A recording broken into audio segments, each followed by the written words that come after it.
प्यारे दोस्तों, एक औरत शबे बारात की मुकद्दस रात में ऐसी क्या गलती करती थी जिसकी वजह से इस औरत पर अल्लाह का दर्दनाक अजाब नाजिल हुआ। वह शबे बारात की मुकद्दस रात को एक खौफनाक जानवर में तब्दील हो गई।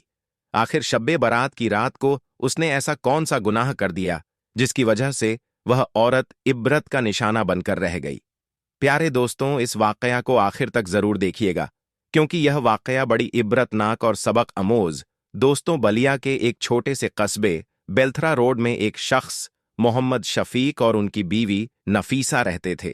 मोहम्मद शफीक एक सीधा साधा इंसान था, नमाज का पाबंद और हलाल की रोजी कमाने वाला। लेकिन उसकी बीवी नफीसा बहुत सख्त दिल और तुनक मिजाज थी। उसकी जबान तेज थी और मिजाज गर्म। वह लोगों से जल्दी नाराज हो जाती थी और अपने शौहर को भी ज्यादा इज्जत नहीं देती थी। अल्लाह ने उन्हें औलाद की नेमत से महरूम रखा था। शफीक अक्सर रातों को सजदे में रोता और अल्लाह से औलाद की दुआ करता, लेकिन नफीसा को इसकी परवाह न थी। वह कहती, औलाद ना भी हो तो भी कोई बात नहीं, दुनिया में चैन से जीने के लिए बस पैसा और इज्जत चाहिए। शफीक के दिल में औलाद की ख्वाहिश थी, लेकिन वह अल्लाह की रजा पर राजी था। उसकी बीवी उसे ताने देती, क्यों रोते रहते हो? औलाद के लिए अल्लाह को यही मंजूर है तो हमें भी कबूल होना चाहिए। लेकिन उसके लहजे में सब्र कम और घमंड ज्यादा होता। शफीक अपने काम पर जाता और हर वक्त अल्लाह से दुआ करता, या अल्लाह, अगर मेरी तकदीर में औलाद नहीं लिखी तो मेरे सब्र को बढ़ा दे। लेकिन उसकी बीवी नफीसा दुनिया की फिक्र में लगी रहती और दिल की सख्ती बढ़ती जा रही थी। एक दिन रफीक अपने काम से लौट रहा था कि रास्ते में उसे एक मासूम बच्ची मिली। वह तकरीबन 4 या 5 साल की होगी। मैं ले कुचले कपड़ों में भूख प्यासी और बहुत डरी हुई लग रही थी। शफीक ने उसके करीब जाकर पूछा, बेटी, तुम्हारा घर कहाँ है? मगर बच्ची सहमी हुई थी, कुछ बोल नहीं रही थी। उसकी आंखों में खौफ और बेबसी साफ झलक रही थी। शफीक को उस मासूम पर रहम आ गया। उसने सोचा, शायद अल्लाह ने इसे मेरी जिम्मेदारी बना दिया हो। उसने बच्ची को गोद में उठाया और अपने घर की तरफ चल पड़ा। जब वह घर पहुंचा तो नफीसा दरवाजे पर ही खड़ी थी। जैसे ही उसने उस बच्ची को देखा, उसका चेहरा बिगड़ गया। यह कौन है? उसने सख्त लहजे में पूछा। शफीक ने प्यार से बच्ची को नीचे उतारा और कहा, यह एक यतीम बच्ची है, रास्ते में मिली थी, भूख प्यासी थी। मैंने सोचा इसे अपने घर ले आऊं, इसकी परवरिश करूं। नफीसा का चेहरा गुस्से से लाल हो गया। उसने गुस्से कहा, यह तुमने सोच भी कैसे लिया कि मैं इसे अपने घर में रखूंगी? औलाद अपनी होनी चाहिए, गैरों के बच्चे पालने का कोई फायदा नहीं। शफीक ने नरमी से समझाने की कोशिश की, बीवी, यह बच्ची भी अल्लाह की मखलूक है। अगर हमें औलाद नहीं मिली तो क्या यह यतीम हमारे लिए इम्तिहान नहीं हो सकता? हो सकता है इसे अपना ले तो अल्लाह हमारे नसीब में भी खुशहाली लिख दे। लेकिन नफीसा ने झोर कर कहा, नहीं, मुझे गैरों के बच्चे पालने का कोई शौक नहीं। अगर तुम्हें इतना ही रहम आ रहा है तो इसे किसी मदरसा या यतीम खाने छोड़ आओ। शफीक के दिल को ठेस पहुंची। उसने सोचा कि औरत का दिल इतना सख्त भी हो सकता है कि वह एक मासूम पर भी रहम न करे। शफीक को अपनी बीवी नफीसा की सख्ती देखकर गुस्सा आ गया। वह इतने दिनों से सब्र कर रहा था, लेकिन आज उसकी बीवी ने एक मासूम यतीम के लिए जो बेरहमी दिखाई, वह उससे बर्दाश्त नहीं हुआ। उसने नफीसा को सख्त लहजे में कहा, अल्लाह ने हमें औलाद नहीं दी, लेकिन अगर किसी और के बच्चे की परवरिश करने का मौका दे रहा है तो क्या यह उसकी रहमत नहीं? तुम्हारा दिल इतना सख्त क्यों हो गया है? क्या तुम्हें अल्लाह के अजर और सवाब की परवाह नहीं? नफीसा का गुस्सा 7वें आसमान पर पहुंच गया। उसने यह सुनकर कहा, मुझे ऐसे गैरों के बच्चे पालने का कोई शौक नहीं। अगर तुम्हें यह इतना ही प्यारा है तो इसे अपने साथ रखो, मैं यहां नहीं रह सकती। गुस्से में वह अपना सामान बांधने लगी और कुछ ही देर में अपने मायके जाने के लिए निकल पड़ी। जाते जाते भी उसने कहा, देख लेना, गैरों के बच्चे कभी अपने नहीं बनते। शफीक को उसकी बातें सुनकर अफसोस हुआ, लेकिन उसने ठान लिया था कि वह इस मासूम को नहीं छोड़ेगा। उसने बच्ची को गोद में उठाया और प्यार से कहा, बेटा, अब से तुम मेरी बेटी हो। मैं तुम्हारी परवरिश ऐसे करूंगा जैसे तुम्हारा अपना बाप करता। अब रफीक ने बच्ची की पूरी जिम्मेदारी अपने सिर ले ली। उसने उसे नहलाया और अच्छे कपड़े पहनाए और दिन रात मेहनत करके उसके लिए रोजी कमाता, जब वह काम से लौटता तो बच्ची उसे देखते ही दौड़कर गले लग जाती। उसकी मासूम हंसी ने शफीक के घर की वीरानी को दूर कर दिया। शफीक ने उसका नाम जैनब रखा। वह उसे इस्लामी तालीम भी देता और दुनिया की तालीम भी दिलवा। वह दिन बदन बड़ी हो रही थी और उसकी मासूमियत और भोलापन शफीक के दिल को सुकून देता। शफीक को अब यह यकीन हो चला था कि यह बच्ची अल्लाह की भेजी हुई रहमत ही है। वह सजदे में गिरकर अल्लाह का शुक्र अदा करता और कहता, जो नेमत दी है उसकी हिफाजत करने की तौफीक दे। कुछ महीनों बाद नफीसा के घर वालों ने उसे समझाया कि उसे अपने शौहर के पास लौट जाना चाहिए। उन्होंने कहा, शफीक नेक इंसान है, तुम उसे ऐसे अकेला नहीं छोड़ सकती। शादी का रिश्ता सिर्फ गुस्से में तोड़ना सही नहीं होता। नफीसा को भी एहसास हुआ कि अकेले रहना आसान नहीं और वह सिर्फ अपने शौहर के लिए वापस जाने को तैयार हो गई, लेकिन उसके दिल में अब भी उस मासूम बच्ची के लिए नफरत थी। वह घर वापस आई तो शफीक ने खुशी से उसका इस्तकबाल किया, लेकिन उसने आते ही घर में एक ठंडी फिजा पैदा कर दी। उसकी नजरें जैसे ही जैनब पर पड़ीं, उसने मुंह फेर लिया। शफीक ने प्यार से कहा, अच्छा हुआ कि तुम लौट आई। अब हम पहले की तरह एक घर में रहेंगे, लेकिन मुझे उम्मीद है कि तुम इस बच्च को भी अपना लोगी। ये बहुत मासूम है, इसने तुम्हारा कुछ नहीं बिगाड़ा। नफीसा ने सख्त लहजे में कहा, मैं तुम्हारे लिए वापस आई हूं, इस बच्ची के लिए नहीं। तुम इसे पाल रहे हो, ये तुम्हारी मर्जी है, लेकिन मुझे इससे कोई ताल्लुक नहीं रखना। शफीक ने ठंडी सांस ली और सब्र किया। उसने सोचा शायद वक्त के साथ इसका दिल पिघल जाए। घर में अब अजीब माहौल था। शफीक जैनब से बहुत मोहब्बत करता, लेकिन नफीसा उससे बेरुखी से पेश आती थी। वह बच्ची की तरफ देखती तक नहीं, और अगर वह पास जाती तो उसे डांट कर भगा देती। अगर जैनब गलती से कुछ गिरा देती या कोई छोटी शरारत कर देती तो नफीसा गुस्से में उसे बुरा भला कहती। ना जाने कहां से आई है यह मनहूस, ना मेरा खून है ना मेरी औलाद, फिर क्यों मैं इसे बर्दाश्त करूं। शफीक को यह सब देखकर तकलीफ होती, लेकिन वह चुप रहता। उसे यकीन था कि अल्लाह के कर्म से सब ठीक हो जाएगा। एक दिन जैनब बीमार मार पड़ गई। वह तेज बुखार में तप रही थी। शफीक रात भर उसके सिरहाने बैठा रहा, लेकिन नफीसा ने एक बार भी उसकी खैरियत नहीं पूछी। शफीक का दिल रो पड़ा। उसने सजदे में गिरकर दुआ की, या अल्लाह मेरे सब्र को बढ़ा और मेरी इस मासूम बच्ची की हिफाजत कर। जैसे जैसे दिन गुजरते गए, नफीसा का रवैया जैनब के लिए और भी सख्त होता चला गया। वह उसे एक यतीम और गैर समझती थी, इसलिए उसके साथ बहुत बेरहमी से पेश आती। शफीक जब घर पर होता तो वह ज्यादा कुछ नहीं कहती, लेकिन जैसे ही वह काम पर चला जाता वह बच्ची पर हाथ उठाने लगती थी। सुबह सुबह उठते ही नफीसा उसे घर के सारे कामों में लगा देती। पहले आंगन साफ कर, फिर पानी भरकर रख, बर्तन धो और हाँ चूल्हा भी जला दे। वह कड़कती आवाज में हुक्म देती और मासूम जैनब सहमी हुई उसकी बात मान लेती। अगर कभी बच्ची से कोई काम ठीक से ना होता तो नफीसा उसे डांट और कहती, ना जाने कहां से आई है, यह मुसीबत घर में चैन से बैठने भी नहीं देती, और कभी कभी तो गुस्से में उसे मार भी देती थी। जैनब एक नेक बच्ची थी। शफीक ने उसे नमाज और कुरान की तालीम दी थी और वह दिल से अल्लाह की इबादत करती थी, लेकिन नफीसा को यह भी पसंद नहीं था।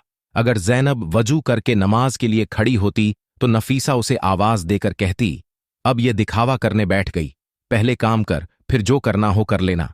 कई बार जब जैनब रात को तहज्जुद के लिए उठती और चुपके से अल्लाह से रो रो कर दुआ मांगती तो नफीसा गुस्से में आकर उसे धक्का देकर कहती, रात रात भर जागक रोने का नाटक मत कर, अब जाकर सो जा। जैनब का मासूम दिल बहुत दुखी होता, लेकिन वह सब्र करती।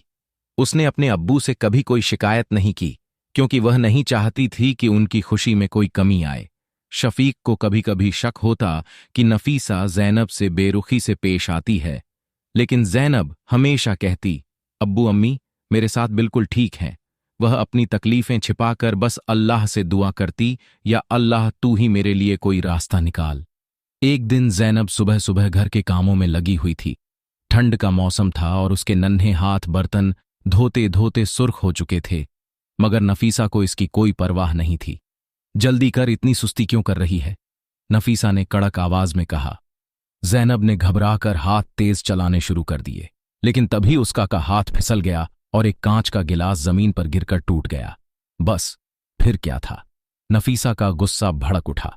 उसकी आंखें अंगारों की तरह जलने लगीं और फिर वह उस मासूम ज़ैनब को डांटने लगी। कहने लगी, अरे मनहूस, तेरा यही काम रह गया है घर का सामान तोड़कर हमें बर्बाद करना। गुस्से में आकर नफीसा ने पास रखा लोहे का बर्तन उठाया और बिना सोचे समझे जैनब के सिर पर दे मारा। धड़ाम से जैनब की चीख भी हल्की ही निकली। उसकी आंखें आंसुओं से भर गईं, मगर उसने सब्र किया। या अल्लाह, तू देख रहा है ना, तू सबसे बड़ा इंसाफ करने वाला है। मैं तुझसे कोई शिकवा नहीं करूंगी, बस तू मेरे सब्र को और बढ़ा दे। इतना कहकर वह चुपचाप जमीन पर गिरे कांच के टुकड़े उठाने लगी, मानो कुछ हुआ ही ना हो।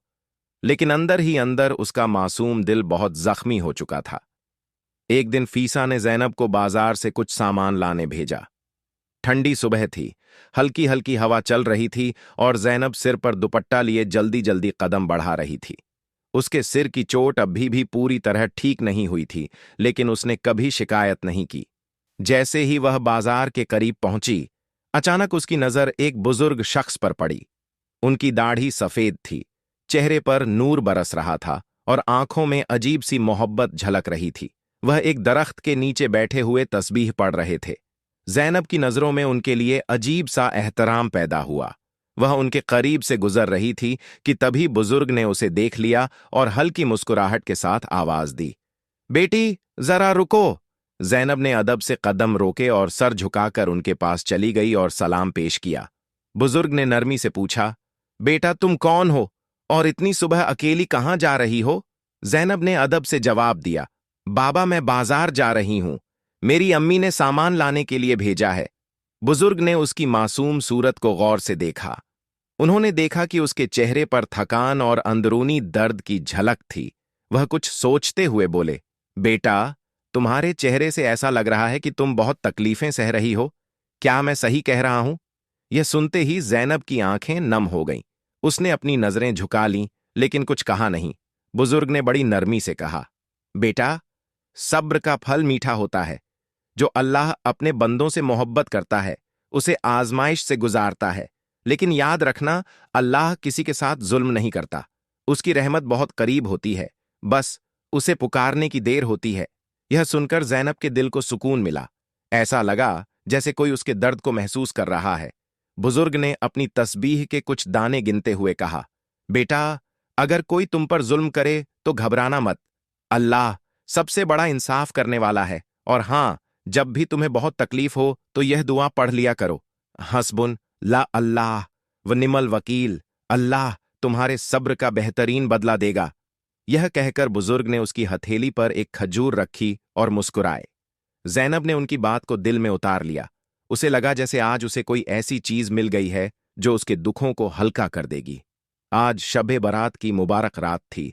आसमान में चांद अपनी रोश बिखेर रहा था और फिजा में एक अजीब सा सुकून था। ये वह रात थी जब अल्लाह अपने बंदों की मगफिरत करता है, उनके गुनाह माफ करता है और रहमतों के दरवाजे खोल देता है। जैनब भी इस रात को बहुत अहमियत देती थी।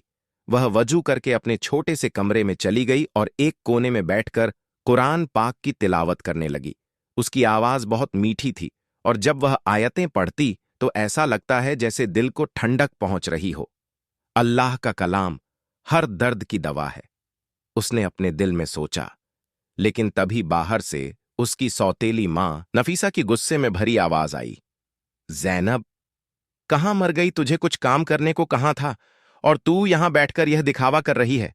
जैनब घबरा गई, लेकिन उसने धीरे से कहा, अम्मी मैं बस थोड़ी देर में आ रही हूं। आज शब बारात की रात है, मैं कुरान पढ़ रही हूं, बस।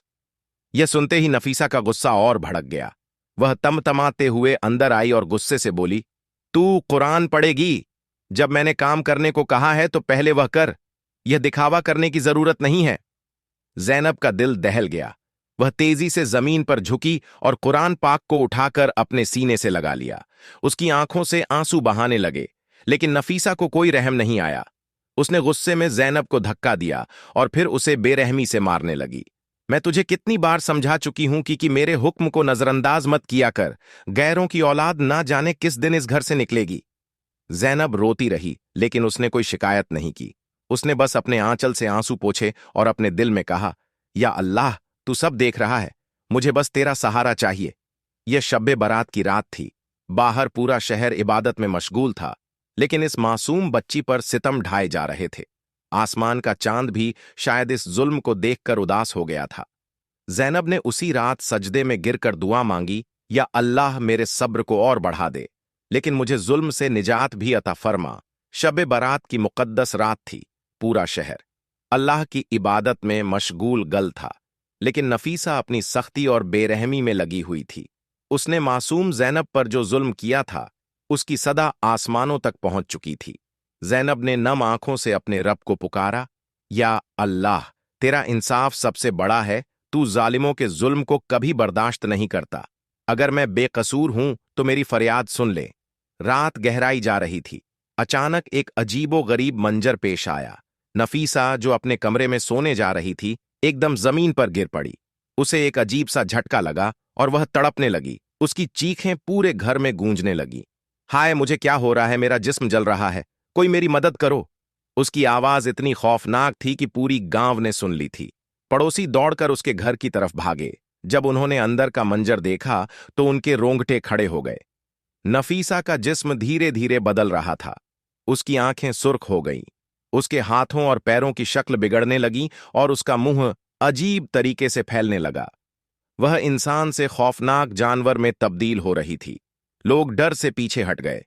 किसी को समझ नहीं आ रहा था कि यह सब कैसे हो रहा है। कुछ बुजुर्गों ने कहा, यह अल्लाह का अजाब है, जिसने एक मासूम पर जुल्म किया। अल्लाह ने उसे उसकी सजा दी। नफीसा जमीन पर लौटने लगी। वह दर्द से चीख रही थी, मगर उसकी आवाज अब इंसानी नहीं रही थी। उसकी शक्ल किसी अजीब और खौफनाक जानवर जैसी हो गई थी। गांव वालों में खौफ फैल गया। कुछ लोग कुरान पाक की आयतें पढ़ने लगे तो कुछ दुआ मांगने लगे। ज़ैनब, जो अब तक रो रही थी, उसने सिर उठाकर आसमान की तरफ देखा और कहा, या अल्लाह, तू सबसे बड़ा इंसाफ करने वाला है। मैं तुझसे कभी भी बदला नहीं मांगती थी, लेकिन तूने मेरी फरियाद सुन ली। अब नफीसा घर से बाहर भागने लगी, लेकिन कोई भी उसे ने घर में घुसने नहीं दे रहा था। वह अब ना इंसान थी ना जानवर, एक खौफनाक और बदसूरत मखलूक बन चुकी थी। गांव के एक बुजुर्ग ने कहा, यह अल्लाह की निशानी है। जब इंसान जुल्म और गुनाह की हदें पार कर देता है तो अल्लाह उसे ऐसा अजाब देता है कि पूरी दुनिया के लिए इबरत बन जाए। उस रात के बाद से नफीसा को किसी ने नहीं देखा। कुछ लोगों का कहना था कि वह जंगलों में भाग गई और कुछ कहते थे कि वह अल्लाह के गजब में ऐसी गायब हुई कि उसका कोई नामो निशान बाकी न रहा। इस अजाब के बाद गांव वाले ज़ैनब के पास आए और उससे माफी मांगने लगे। उन्होंने कहा, बेटा, हम तुझे बचा नहीं सके, मगर अब तुझे अपनी बेटी की तरह अपनाएंगे। शफीक, जो अपनी बेटी से बेइंतहा मोहब्बत करता था, उसे सीने से लगाकर रो पड़ा। उसने अल्लाह का शुक्र अदा किया। उसने उसकी मासूम बेटी की हिफाजत की। ज़ैनब ने भी सजदे में गिरकर अल्लाह का शुक्र अदा किया। या अल्लाह, तूने मेरे सब्र का इतना बड़ा इनाम दिया। तू सबसे बड़ा इंसाफ करने वाला है। उस रात से ज़ैनब की जिंदगी बदल गई। अल्लाह की रहमत उस पर बरसने लगी और गांव वालों ने उसे इज्जत और मोहब्बत से नवाजा। यह वाकया पूरे गांव के लिए एक इबरतनाक हो गया। लोग कहते थे, कभी किसी मासूम पर जुल्म मत करो। किसी यतीम पर जुल्म करने वाले की सजा बहुत भयानक होती है। कुरान पाक में अल्लाह फरमाता है, यतीम के सर पर हाथ रखने वाले को अल्लाह ताला उसका 90 गुना बदला देता है और जुल्म करने वाले को उतना ही भयानक अजाब देता है। अल्लाह हु अकबर।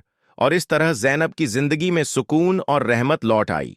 दोस्तों, किसी पर जुल्म मत करो।